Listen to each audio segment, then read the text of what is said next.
नमस्कार सभी को, मैं Navneet Gautam's classes of physics में आप सभी का स्वागत करता हूं। बीएससी थर्ड सेमेस्टर इलेक्ट्रोमैग्नेटिक्स आप लोग पढ़ रहे हैं और इलेक्ट्रोमैग्नेटिक्स में लास्ट क्लास में मैंने आपको म्यूचुअल इंडक्शन क्या होता है समझाया था। फिर उसके बाद म्यूचुअल इंडक्टेंस, ठीक है, और म्यूचुअल इंडक्शन के दौरान इंड्यूस्ड ईएमएफ, ये सब टॉपिक्स कराए थे। आइए इसके एप्लीकेशंस की ओर चलते हैं।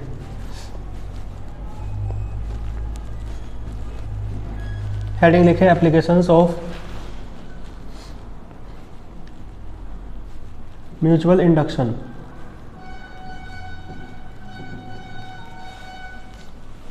ठीक है जी, एप्लीकेशंस ऑफ म्यूचुअल इंडक्शन। तो म्यूचुअल इंडक्शन के आपको एप्लीकेशंस देखने हैं। इसमें हमारा एक डेरिवेशन है, आप निकालेंगे म्यूचुअल इंडक्टेंस। ठीक है जी, यानी अनोन्य प्रेरकत्व। ठीक है जी, और किसके लिए? तो for two long coaxial solenoids.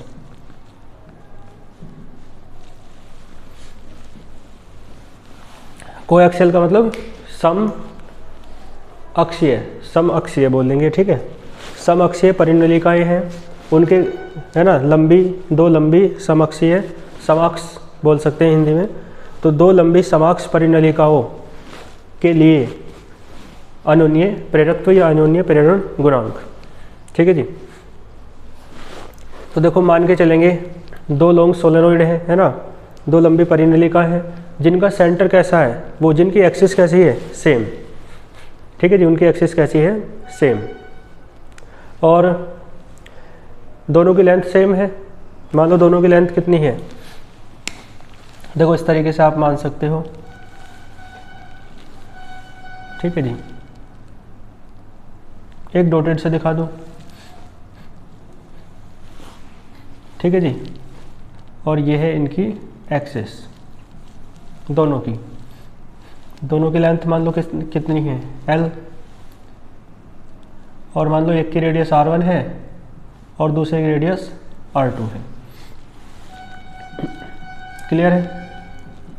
और सोलेनॉइड पर वो है ना, फेरे तो लिपटे हुए हैं। क्लियर है? चलो, तो मैग्नेटिक फील्ड जो होगा, एक बात और देख लो, इसमें मान लो फेरों की संख्या है N1। ठीक है जी, और इसमें फेरों की संख्या है मान लो N2। क्लियर है? इसकी रेडियस R1, उसकी रेडियस R2, इसमें फेरों की संख्या N1 और इसमें फेरों की संख्या, नंबर ऑफ टर्न्स कितने हैं, N2, और इन दोनों की लेंथ यानी लंबाई बिल्कुल सेम है।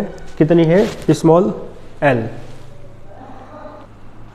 ठीक है जी, सही से दिख पा रहा होगा आपको। तो मैंने क्या बताया, दो सोलेनॉइड हैं, समाक्ष हैं, दोनों कोएक्सियल है, एक की रेडियस R1 दूसरे की R2, है ना, दोनों की लेंथ सेम। पहले में नंबर ऑफ टर्न्स N1, दूसरे में number of turns N2। Clear है सारी बातें? डायग्राम मैंने आपको दिखाने के लिए, समझाने के लिए बता दिया, बाकी कोई ज़रूरत है भी नहीं डायग्राम की। ठीक है जी, तो मैग्नेटिक फील्ड निकाल लो। आपको देखो म्यूचुअल इंडक्टेंस निकालना है, और म्यूचुअल इंडक्टेंस का फॉर्मूला क्या है, आप जानते हो, M बराबर होता है N2 φ2 अपॉन I1। तो φ2 निकालना है इसका मतलब। ठीक है जी, तो φ2 निकालेंगे, और φ2 निकालने के लिए B1 चाहिए। ठीक है ना, तो देखो B1 क्यों चाहिए देखते हैं। तो इसके लैंग्वेज तो लिख दोगे कि let us consider two long coaxial solenoids of same length small l and radius R1 and radii आएगा, बल्कि रेडियस का प्लूरल रेडियाई होता है, and radii R1 and R2 respectively. ठीक है जी, let N1 and N2 be the number of turns in first and second solenoid. Clear है?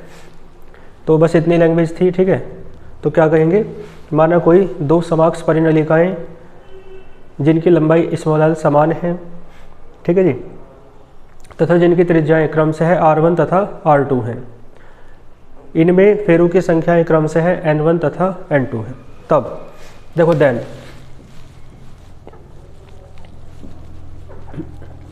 Magnetic field due to first solenoid.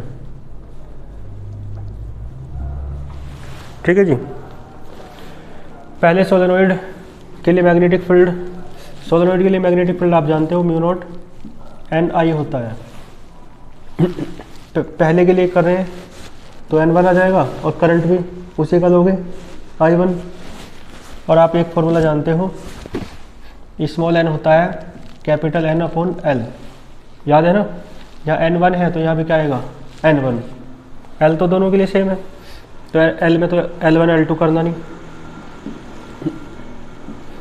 ये हो जाएगा N1 अपॉन L और into में I1।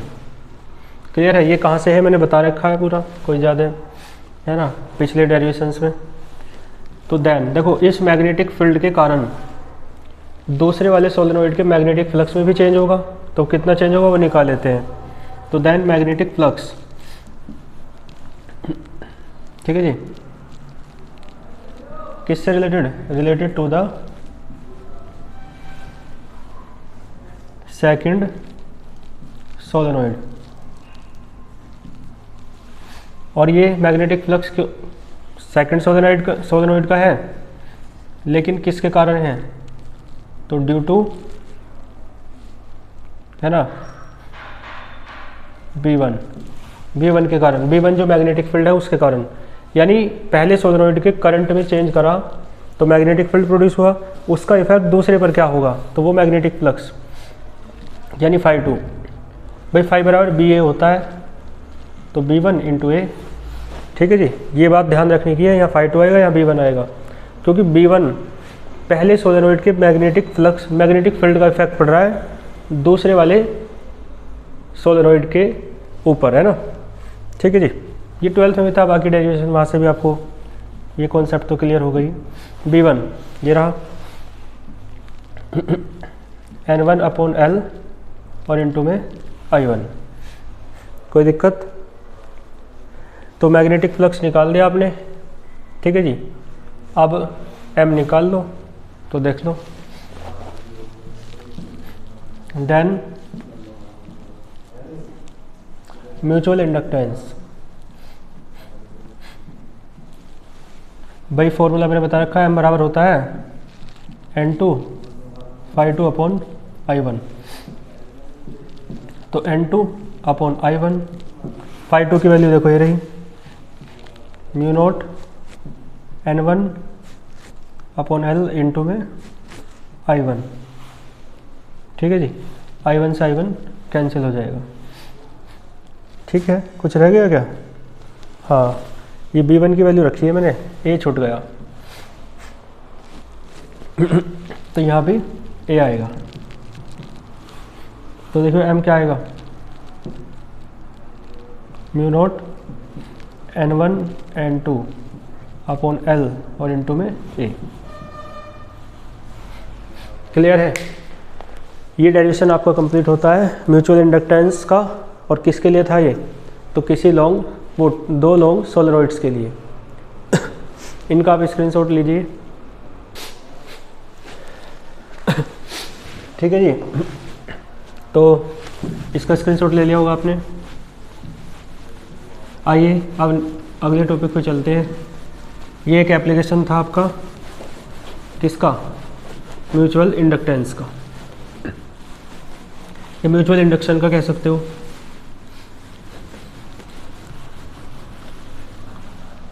देखो अब पढ़ते हैं डिस्प्लेसमेंट करंट का कॉन्सेप्ट। तो हेडिंग लिखें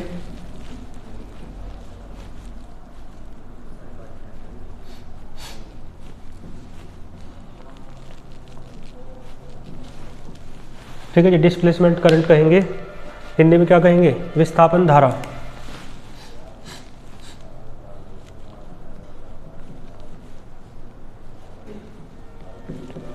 ठीक है जी, वैसे तो ये 12th में भी था, लेकिन 30% सिलेबस रिमूव हुआ था, तो इस कारण से ये आप पढ़ नहीं पाए होंगे। तो आइए इसे देख लेते हैं। देखो एम्पेयर का सर्किटल लॉ जानते हैं, एम्पेयर सर्किटल लॉ, एम्पेयर का परिपथीय नियम। आपको याद होगा ये था, सेकंड यूनिट में तो था। तो जो एम्पियर का परिपथीय नियम है, एम्पियर सर्किटल लॉ है, इसमें कुछ कमियां थी, है ना, उसमें कुछ कमी थी, तो उस कमी को दूर करने के लिए, ठीक है जी, मैक्सवेल नाम के साइंटिस्ट ने एक कॉन्सेप्ट दिया न्यू, ठीक है, न्यू टाइप ऑफ करंट, एक नए प्रकार के करंट का, धारा का एक उन्होंने कॉन्सेप्ट दिया, संकल्पना दी, कॉन्सेप्ट यानी संकल्पना, ठीक है जी। तो एक नए टाइप के करंट का उन्होंने कॉन्सेप्ट दिया, जिस करंट को आप क्या कहते हैं, डिस्प्लेसमेंट करंट। और ये करंट किसके कारण प्रोड्यूस होता है? तो ये करंट प्रोड्यूस होता है वैरिंग, ठीक है जी, इलेक्ट्रिक फील्ड, ठीक है जी, यानी परिवर्ती वैद्युत क्षेत्र के कारण। ऐसा इलेक्ट्रिक फील्ड जो कांस्टेंट नहीं है बल्कि बदलता जा रहा है टाइम के साथ साथ। तो परिवर्ती विद्युत क्षेत्र के द्वारा, वैरिंग इलेक्ट्रिक फील्ड के द्वारा जो करंट प्रोड्यूस होता है, उसे मैक्सवेल ने क्या नाम दिया? डिस्प्लेसमेंट करंट, विस्थापन धारा, ठीक है जी। और ये क्यों दिया? तो मैक्सवेल ने एम्पियर के परिपथीय नियम, एम्पियर सर्किटल लॉ की कमी को, डिसेबिलिटी को दूर करने के लिए, है ना, एक कॉन्सेप्ट दिया नए प्रकार के करंट का, न्यू टाइप ऑफ करंट का, जिसे उन्होंने क्या नाम दिया? डिस्प्लेसमेंट करंट, ठीक है जी। और जो कैसे प्रोड्यूस होता है? वैरिंग इलेक्ट्रिक फील्ड के द्वारा। और इसे आईडी से डिनोट करते हैं, और ये होता है इतना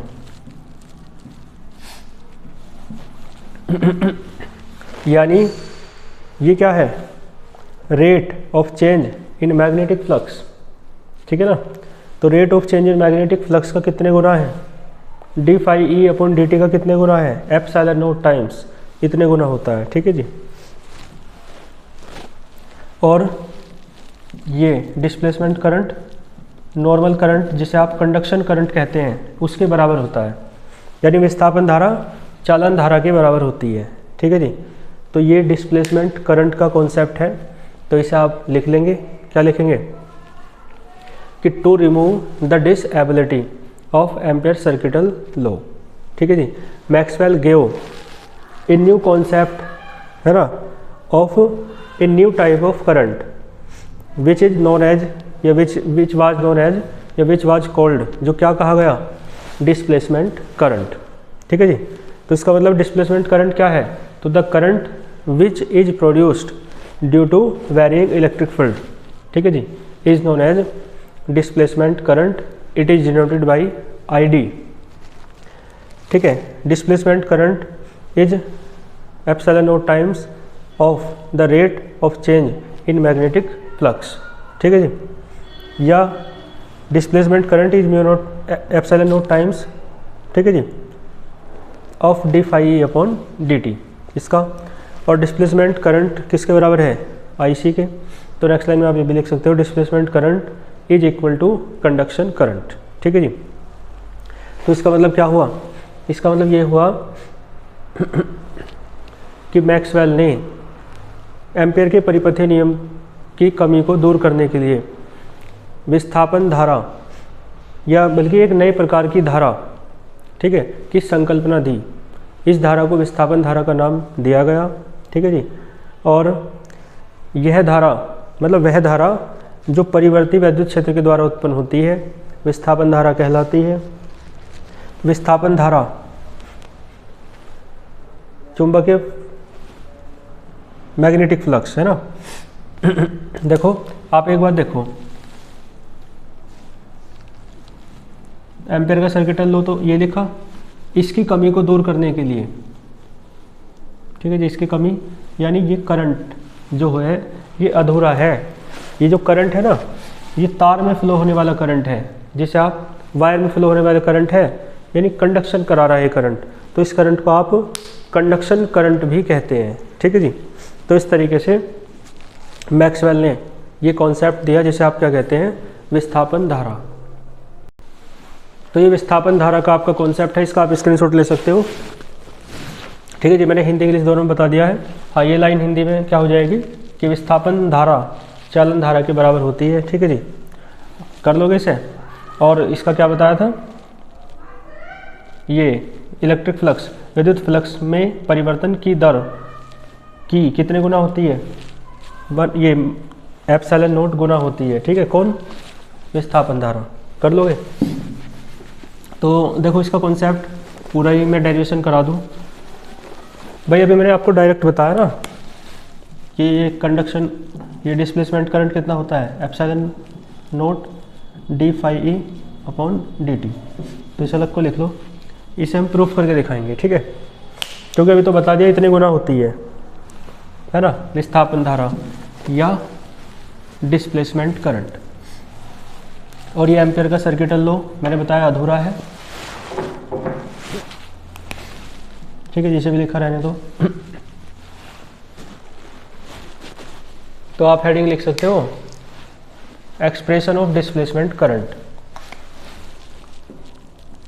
इसका प्रूफ, सूत्र का प्रूफ कर रहे हैं।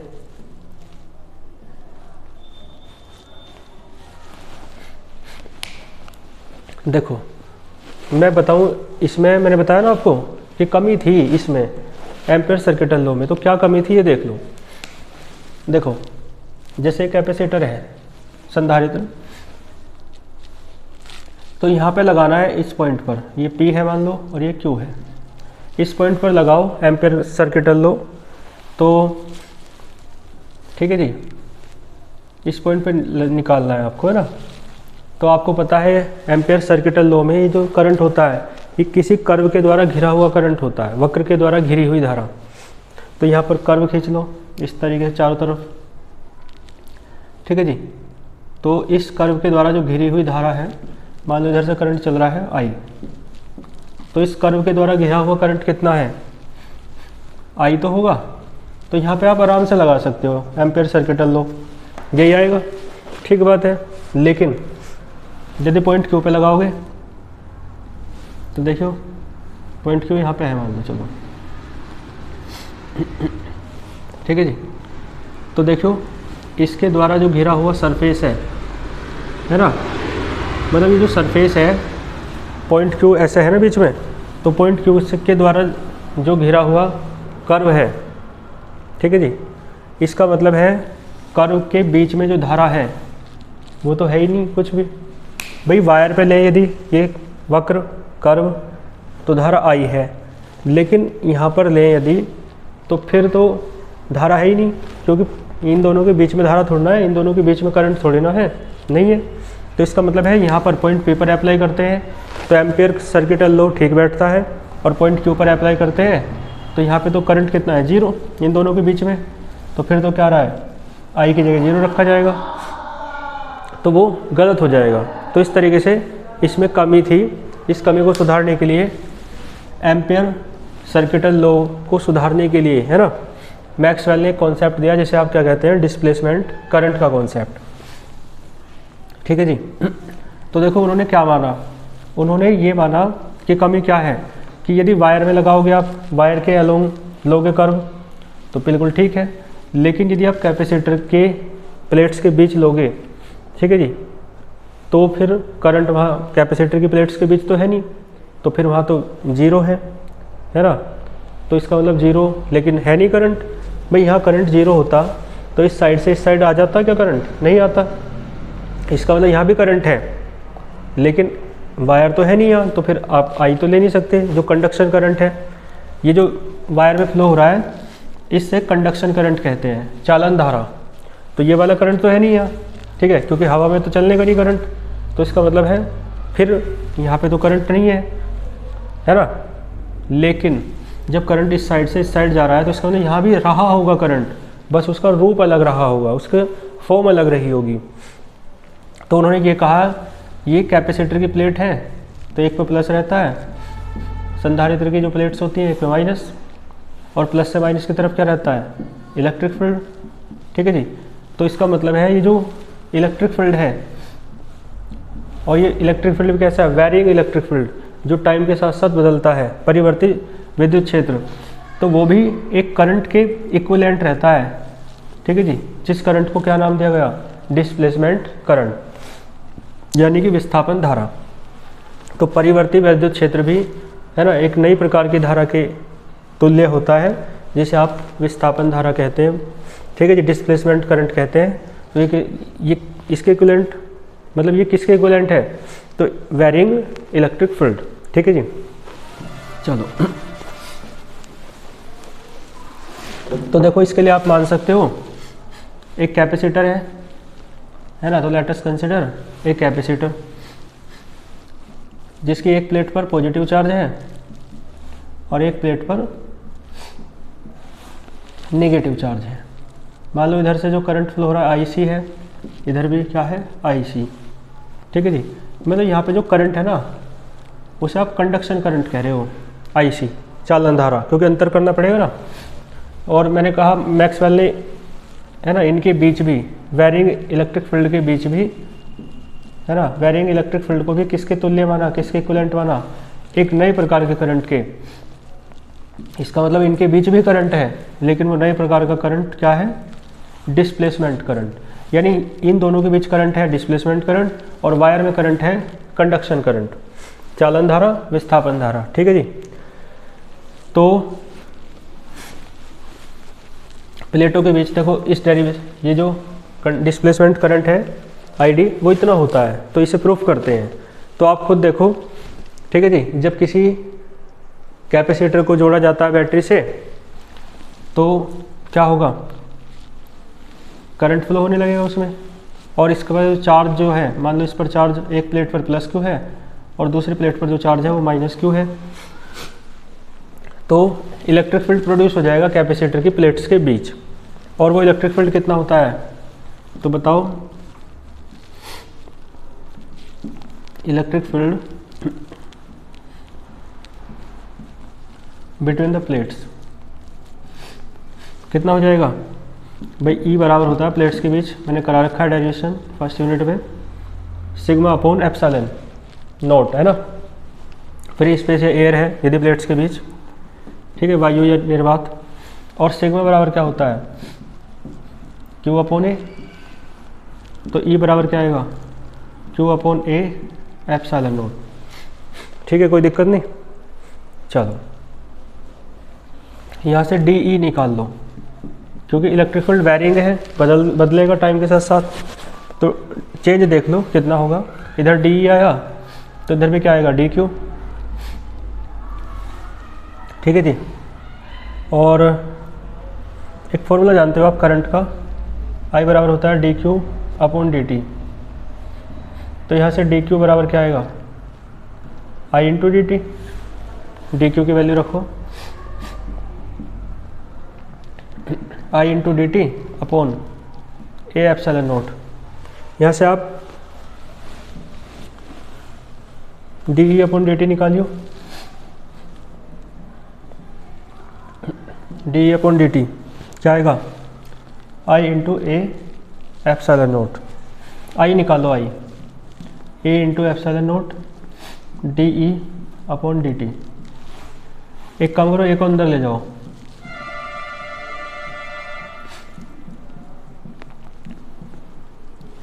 देखो एक फॉर्मूला है इलेक्ट्रिक फ्लक्स का, फाई ई क्या होता है, ई ए वैद्युत फ्लक्स है ना, तो एप्सिलॉन नोट इसके लिए क्या रख दूँ, फाई ई, और अपॉन में क्या है, डी टी, ठीक है। करंट कितना आया प्लेट्स के बीच कैपेसिटर की, इतना आया, और इसे ही तो आप क्या कहते हैं, इसे ही तो कहते हैं डिस्प्लेसमेंट करंट। मैक्सवेल ने इस करंट को ही क्या नाम दिया, displacement current, ID. So displacement current ID कितना आया, epsilon naught D phi E, ठीक है जी, अपॉन डी टी, ठीक है जी। ये फॉर्मूला आपका प्रूफ होता है, यही तो है। और फिर एम्पियर ने, मतलब मैक्सवेल ने एम्पियर के सर्किटल लॉ में क्या चेंज किया, तो आइए देख लेते हैं। एम्पियर के सर्किटल लॉ में मैक्सवेल ने क्या चेंज किया, आप जानते हैं एम्पियर का सर्किटल लॉ ये है। तो मैक्सवेल ने कहा कि ये जो करंट है ना आई, पहले जो था वो वो तो वायर्स में फ्लो हो रहा था, वो तो कंडक्शन करंट था, वो तो चालन धारा थी। उन्होंने कहा यहाँ पे जो करंट है ना आई, वो केवल कंडक्शन करंट नहीं है, बल्कि वो इन दोनों का सम है। कंडक्शन करंट और डिस्प्लेसमेंट करंट इन दोनों के सम के बराबर है। तो फिर फॉर्मूला क्या हो जाएगा एम्पियर के सर्किटल लॉ का, है ना, एम्पियर सर्किटल लॉ।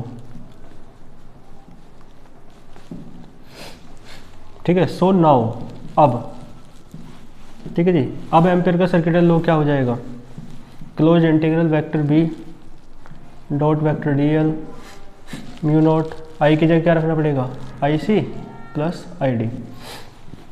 तो अब एम्पियर का सर्किटल लॉ ये होगा, चाहो तो आई डी की वैल्यू रख दो,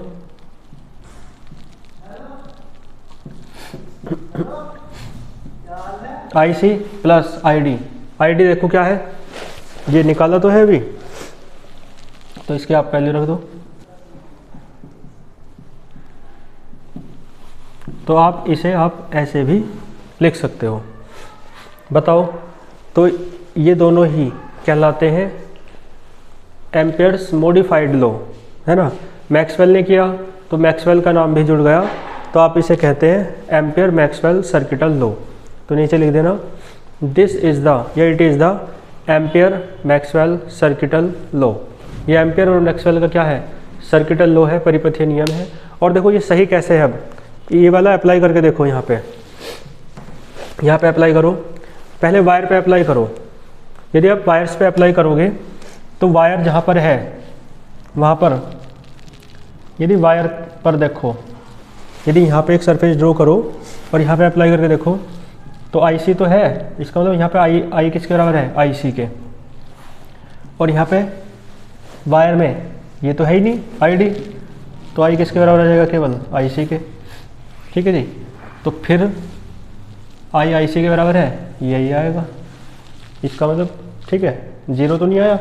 और अब देखो अंदर अप्लाई करके देख लो, अंदर अप्लाई करोगे तो आई किसके बराबर होगा, आई सी तो है नहीं अंदर, तो आई सी तो जीरो, तो सिर्फ क्या बचेगा, आई सी तो जीरो हो गया, आई डी, तो आई बराबर है आई डी के। क्लियर है। और मैक्सवेल ने ये भी बताया कि आई सी और आई डी बराबर है, क्योंकि देखो आई सी आई आ रहा है, आई डी आई आ रहा है, तो दोनों ही आई बराबर है, इसका मतलब आई डी और आई सी दोनों बराबर होते हैं। ठीक है जी, तो इसका मतलब है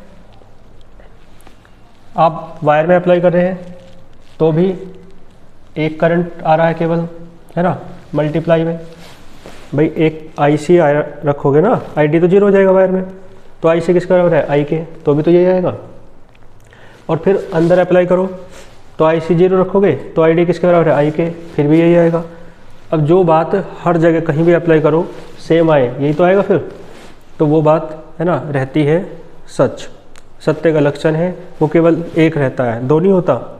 लेकिन जब एम्पियर ने मैक्सवेल ने सुधार नहीं किया था, तो आप वायर पे लगा रहे थे तो ठीक आ रहा था आई मल्टीप्लाई में, और अंदर कर रहे थे तो अंदर आई जीरो था पहले रूल के अनुसार, पहले एम्पियर के परिपथीय नियम के अनुसार। तो इसका मतलब एक बार है ना आई आ रहा था और एक बार यहाँ लगाया था दोनों के बीच में कैपेसिटर की प्लेट्स के, तो जीरो आ रहा था बराबर में, आई की जगह जीरो रखेंगे तो जीरो ही आ रहा था। तो इसका मतलब है पहले रिजल्ट ठीक नहीं आ रहे थे, अब रिजल्ट क्या है, चाहे आप पॉइंट कैपेसिटर्स की प्लेट्स के बीच ले लो और चाहे आप पॉइंट वायर पर ले लो, दोनों ही स्थितियों में आपका जो रिजल्ट है वो बिल्कुल सेम आता है।